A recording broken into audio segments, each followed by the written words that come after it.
नमस्कार विद्यार्थी मित्रांनो, मी शुभांगी पवार तुमचं सहर्ष स्वागत करत आहे आपल्या आवड शाळेची या युट्यूब चॅनेलमध्ये।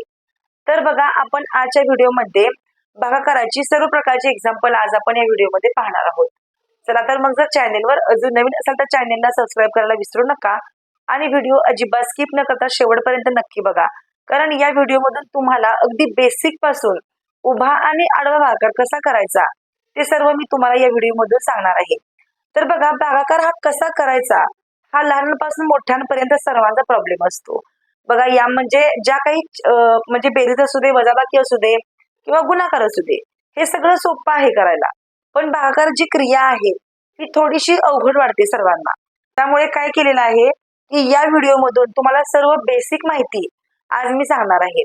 म्हणजे बेसिक पासून अगदी मोठ्या उदाहरणापर्यंत सगळी माहिती या व्हिडिओतून तुम्हाला मी सांगणार आहे। चला तर मग, आपण अजिबात वेळ वाया न घालवता आपल्या व्हिडिओकडे वळूया। इथं आपण अगोदर एकदम सोपी एक्झाम्पल घेतलेले आहेत। तर बघा, भागाकार हा दोन प्रकारचा असतो, उभा आणि आडवा। आता जो आपण बघणार आहोत तो उभा भागाकार आहे आणि त्याचं चिन्ह असं पण असतं आणि चिन्ह असं पण असतं, किंवा छेदामध्ये आणि अंशामध्ये। आता हे 25 छेदामध्ये 5 असं पण लिहिलं जातं, याला म्हणायचं आडवा भागाकार, याला म्हणायचं आडवा भागाकार, आणि हा जो आहे तो आहे उभा भागाकार, बरोबर। आता इथं आपण उदाहरण घेतलेले आहेत बघा, यामध्ये घेतलेलं आहे 9/8, तर याला म्हणायचं असतं भाज्य। ज्याला भागायचं असतं त्याला म्हणायचं असतं भाज्य, ज्याने भागायचं असतं त्याला म्हणायचं असतं भाजक। हे आहे भाज्य, हे आहे भाजक। आता वरती जे उत्तर आपलं येणार आहे त्याला म्हणायचं भागाकार, आणि या उत्तरा व्यतिरिक्त खाली जी संख्या राहते त्याला म्हणायचं बाकी। फक्त या चार क्रिया याच्यामध्ये असतात, बाकीचं काहीही नाही। आता काय करायचं असतं, 8चा पाढा 9 येईपर्यंत म्हणायचं असतो। जर 8च्या पाढ्यामध्ये 9 नसेल तर 9च्या आधी जी संख्या आहे ती संख्या घ्यायची। आता इथं 8 एके 8, 8 एके 8, आणि यांची करायची असते वजाबाकी। 9 मधून 8 गेले, इथं 1 उरला, मग जे उरलं त्याला म्हणायचं असतं बाकी, आणि वरती जे उत्तर आलंय त्याला म्हणायचं असतं भागाकार, त्याला म्हणायचं असतं भागाकार। तर बघा, या सर्व क्रिया याच्यामध्ये असतात। आता हा झाला पहिला नियम, म्हणजे हे झालं पहिले एक्झाम्पल, एकदम सोपं घेतलं आपण।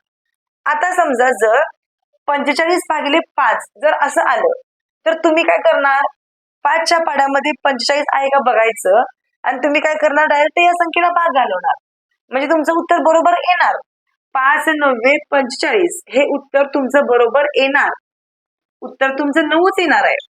पण काय करायचं असतं, जेव्हा तुम्ही भागाकार करता तेव्हा याचा नियम काय सांगतो आपल्याला भागाकाराचा, की एका एका संख्येला भाग द्यायचा असतो। भागाकारामध्ये नेहमी एका एका संख्येला भाग द्यायचा असतो, हा नियम आहे भागाकाराचा, आणि आपण त्याप्रमाणे एक्झाम्पल आज सोडवणार आहोत।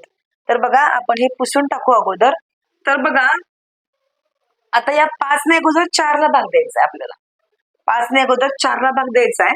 मग 5च्या पाढ्यामध्ये काय 4 आहे का, तर 4 ही संख्या लहान आहे ना 5 पेक्षा, त्यामुळे आपल्याला वरती 0 घ्यावा लागतो आणि खाली पण आपल्याला 0 घ्यावा लागतो, आणि यांची आपल्याला वजाबाकी करावी लागते। म्हणजे जो नियम आहे भागाकाराचा त्याप्रमाणे आपण सोडवतोय। आता 4 मधून 0 गेले, इथं 4च राहिलं, वरची जी संख्या आहे 5 ती खाली उतरून घ्यायची, आणि मग आता आपण या संख्येला भाग द्यायचा आहे। 5 9 झाले 45, बघा यांची वजाबाकी करायची 0 0। फक्त आपण याला नियम जो आहे त्याप्रमाणे केलं, डायरेक्ट आपलं उत्तर आलं असतं 5 9 45, पण आपण नियमाप्रमाणे केलं, कारण जिथं म्हणजे पुढे जे एक्झाम्पल असतात अशी 3 अंकी वगैरे, तर त्याला हा रूल उपयोगी पडतो। त्यामुळे आपण काय करायचं, नेहमी एका एका संख्येला भाग द्यायचं। आता इथं बघा, 929 भागिले 9 दिले। आता इथं सुद्धा आपण एका एका संख्येला भाग देऊया। 9 एके 9, 9 मधून 9 गेले 0। आता पुढची संख्या 2 आहे ती खाली उतरून घ्या, 9 ने 2 ला भाग नाही जात, त्यामुळे वर एक 0 घ्या आणि खाली एक 0 घ्या, यांची करा वजाबाकी। आता 2 मधून 0 गेले 2, संख्या पुढची 9 खाली उतरून घ्या, 29 झाले। 9च्या पाढ्यामध्ये 29 आहे का बघा, जर 29 नसेल तर त्याच्या आधी काय आहे ते बघायचं। 9 एके 9, 9 दोन्ही 18, 9 त्रिक आहे 27, 9 त्रिक आहे 27। यांची करा वजाबाकी. 9 मधून 7 गेले, 2 राहिले, इथं 0. आता बघा, जर तुम्हाला या संख्येला पुढे आणखी भाग द्यायचा असेल, आता हे आपलं उत्तर आलं 103, आपला भागाकार आला म्हणजे हे आपलं उत्तर आलं. 2 ही बाकी उरली. पण जर पुढे तुम्हाला आणखीन भाग द्यायचा असेल तर इथं पॉइंट घ्यावा लागतो आणि पॉइंटच्या बदल्यामध्ये इथं 0 घ्यावा लागतो. आता संख्या झाली 20. 9च्या पाडामध्ये 20 आहे का, किंवा जर नसेल तर त्याच्या 20च्या आधी काय आहे ते बघायचं. 9 दोन्ही 18 आहे. 9 दोन्ही 18 आहे आणि जर यांची वजाबाकी केली तर इथं पुन्हा 2 उरतं आणि मग पुढे पुढे पुढे ही संख्या अशीच वाढत जाते. जर तुम्ही एकदा पॉइंट घेतला तर तुम्हाला खाली पुन्हा पॉइंट घ्यायची काही, म्हणजे तुम्हाला इथे एकदा जर पॉइंट घेतला तर डबल काय पॉइंट घ्यायची गरज नसते. तुम्ही खालच्या संख्येला 0 आपोआप खाली वाढवू शकता. तर इथं आता आपण हे गणित आपलं स्टॉप करणार आहोत आणि याचं उत्तर 103 आलेलं आहे. तर बघा मित्रांनो, इथं आपण आणखी एक्झाम्पल घेतलेले आहेत. पण जर तुम्हाला व्हिडिओ आवडत असेल तर नक्कीच लाईक करत चला व्हिडिओला आणि शेअर सुद्धा करत चला. तर बघा, तुमच्या सर्व काही कन्सेप्ट आहेत त्या सर्व कन्सेप्ट क्लिअर होणार आहेत या व्हिडिओतून. त्यामुळे इथे मी सर्व टाईपचे एक्झाम्पल तुम्हाला घेणार आहे. त्यामुळे व्हिडिओ शेवटपर्यंत नक्की बघा. तर बघा, आता इथे आपण उदाहरण घेतलेलं आहे 3242 भागिले 4. तर आता हे 4 अंकी आपण एक्झाम्पल घेतलेलं आहे.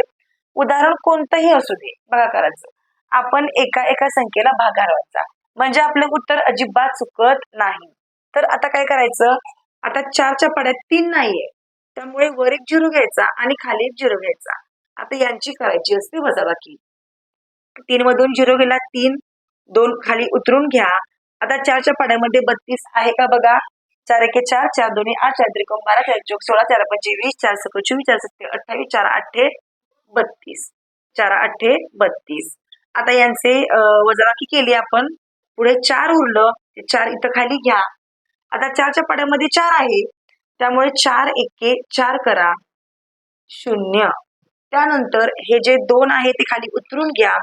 आता 4च्या पाड्यामध्ये 2 नाहीये, त्यामुळे वर एक 0 घ्या आणि खाली पण 0 घ्या. इथं 2 लिहा. आता बघा, 2 ला काय भाग जात नाही, त्यामुळे इथं आपण पॉइंट घेऊ शकतो, बरोबर. आणि पॉइंटच्या बदल्यामध्ये इथं आपण 0 घ्यायचा आहे. आता 20 ला भाग द्यायचा आहे आणि 4च्या पाड्यामध्ये 20 आहे, 4 पंचे 20. तर अशा प्रकारे बघा, आपण या संख्येला भाग दिलेला आहे आणि याचं उत्तर म्हणजे या संख्येला आपण पूर्ण भाग दिला. इथं पॉइंट घेतला पण या संख्येला आपण पूर्ण भाग दिला आणि याचं उत्तर 810.5 असं आलेलं आहे. तर अशा प्रकारे बघा, कोणतंही उदाहरण असू दे, जर तुम्ही या प्रकारे तुम्ही लिहिलं तर तुमचं उत्तर कधीच चुकू शकणार नाही. आता इथं आपण संख्या थोडीशी मोठी 5 अंकी घेतलेली आहे 20,436 भागिले 6. तर बघा, आता 6च्या पाड्यामध्ये 2 नाहीये, वर 0 खाली 0 घ्या. यांची पुन्हा वजाबाकी करा. आता पुढची संख्या जी 0 आहे ती उतरून घ्या आणि 6चा पाडा म्हणा 20 येईपर्यंत किंवा 20च्या आधी जी संख्या आहे तिथपर्यंत. 6 एके 6, साइन दोन्ही 12 आणि साइन त्रिक 18 आले. साइन त्रिक 18 आले. आता इथं 2 उरले. त्यानंतर बघा, इथं पुन्हा 4 खाली उतरून घ्या आणि 24 आहे का बघा 6च्या पाड्यामध्ये. तर साइन चौक 24 आहे. साइन चौक 24 आहे. आता पुन्हा याची वजाबाकी करा. त्यानंतर संख्या पुढची 3 खाली उतरून घ्या आणि आता 6च्या पाड्यात 3 आहे का बघा. जर 3 नाहीये तर वर 0 घ्या, पुन्हा खाली 0 घ्या. आता यांची पुन्हा वजाबाकी करा आणि हे वरचं जे 6 आहे ते 6 उतरून घ्या. संख्या झाली 36, ती आपण इकडे लिहूया. संख्या झाली 36 आणि आता 6 6 36, 6 6 36 यांची करा वजाबाकी. म्हणजे बघा, किती सोप्या प्रकारे आपण उत्तर लिहिले आहेत. आता याचं उत्तर काय आलं, 3406 हे याचं उत्तर आलं आणि या संख्येला आपण पूर्ण भाग दिलेला आहे. तर अशा प्रकारे कोणतंही उदाहरण असू दे बघा करायचं. जर तुम्ही या प्रकारे लिहिलं तर तुमचं उत्तर अजिबात चुकणार नाही. मग तुम्हाला कुठेही तुम्हाला एक्झाम्पल ते येऊ दे, तुमच्या एक्झामला येऊ दे, तुम्हाला शाळेत तुमच्या टीचरांनी दे, तुमच्या सरांनी देऊ दे, तर तुमचं उदाहरण अजिबात चुकणार नाही. तर बघा, आता ही झाली सोपी सोपी एक्झाम्पल. आता जर इथं लहान संख्या असते आणि तुम्ही मोठ्या संख्येला भाग घेता, पण जर मोठ्या संख्येने लहान संख्येला कसा भाग द्यायचा ते पण आपण एखादं एक्झाम्पल बघूया. तर बघा, आता इथं आपण काय केलेलं आहे, मोठ्या संख्येने लहान संख्येला भाग कसा द्यायचा ते पण आपण एक्झाम्पल घेतलेलं आहे. जर मोठी संख्या असेल आणि इकडे जर लहान संख्या असेल तर काय करायचं? आता बघा 9 पेक्षा 8 लहान आहे. मग काय करायचं आपण? अगोदर वर एक शून्य घ्या, खाली शून्य घ्या, यांची करा वजाबाकी. आता काय करायचं? इथं पॉइंट घ्या आणि पॉइंटच्या बदलामध्ये इथं आपल्याला शून्य घ्यावा लागेल. आणि मग आता 9चा पाडा म्हणा. 9 एके 9, 9 दोन्ही 18, 9 27, 9 चौक 36, 9 5 45, 9 चौक 54, 9 63, 9 8 72. 9 8 येतं 72 आणि नवीन नवीन येतं 81, पण ते आपण घेऊ शकत नाही. आता बघा 80 मधून 72 गेले, इथं पुन्हा 8 उरणार, बरोबर. आता इथं आपण पुन्हा 0 घेणार, पुन्हा आपण 9 8 72 करणार आणि पुन्हा याचं उत्तर 8 येणार. म्हणजे हे उत्तर कधी न संपणार आहे. ही क्रिया कधी न संपणारी आहे. ही क्रिया अशी चालू राहील आणि आपलं उत्तर पुढे 8 8 8 असंच येत राहील. मग जेव्हा आपलं उत्तर असं येतं तेव्हा याच्या डोक्यावरती अशी रेष द्या आणि जेव्हा अशी रेष देतो आपण तेव्हा असं समजायचं की ही जी संख्या आहे ती पुन्हा पुन्हा येणार आहे. म्हणजेच याला आवर्ती असं म्हणतात. याला काय म्हणतात? आवर्ती असं म्हणतात. कारण ही जी संख्या असते ती संख्या पुन्हा पुन्हा पुन्हा रिपीट होणारी असते. त्यामुळे हे उत्तर न संपणार आहे. इथं वर सरळ अशी रेष मारायची आणि आपलं उत्तर 0.88 हे आलेलं आहे. जेव्हा तुम्हाला कधी पण जर मोठ्या संख्येने लहान संख्येला भाग द्यायचा असतो तर तेव्हा तुम्ही या प्रकारे नक्कीच भाग देऊ शकता. तुमचं उत्तर अजिबात चुकणार नाही. आता आपण हा बघितला उभा भागाकार. आता आपण आडवा सुद्धा भागाकार कसा करायचा ते पाहूया. तर बघा मित्रांनो, आता इथं आपण एक्झाम्पल घेतलेले आहेत आडव्या भागाकाराची. तुमच्या एक्झामला तुम्हाला अशी पण एक्झाम्पल येतात. तर आता काय करायचं? आता या वरच्या संख्येला या संख्येला आपण 6 ने भाग द्यायचा आहे. बघा 6 एके 6. आता अगोदर आपण या दोन संख्यांना भाग देऊ.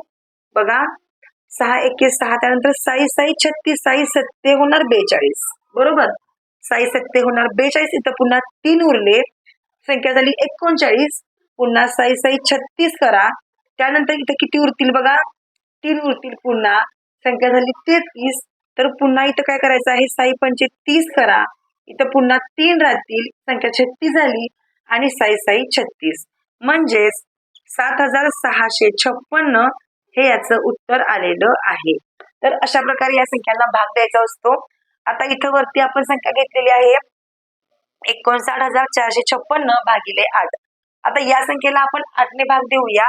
8 एके 8. आता अगोदर या दोन संख्याला भाग देऊया. बघा 8च्या पाड्यामध्ये 59 आहे का बघा, किंवा त्याच्या आधी काय येतं ते बघूया.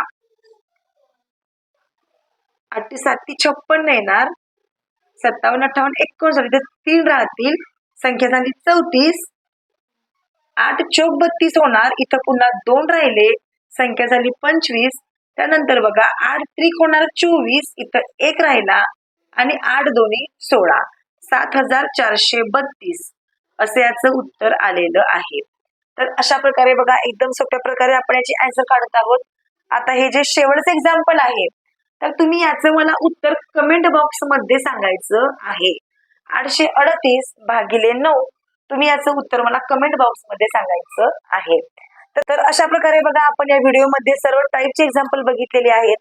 जर तुम्हाला व्हिडिओ आवडला असेल तर नक्कीच लाईक करा व्हिडिओला, कमेंट करून सांगा तुम्हाला हा व्हिडिओ कसा वाटला. चला तर मग आपण असंच भेटू आणखीन एका नवीन व्हिडिओ सोबत. तोपर्यंत धन्यवाद.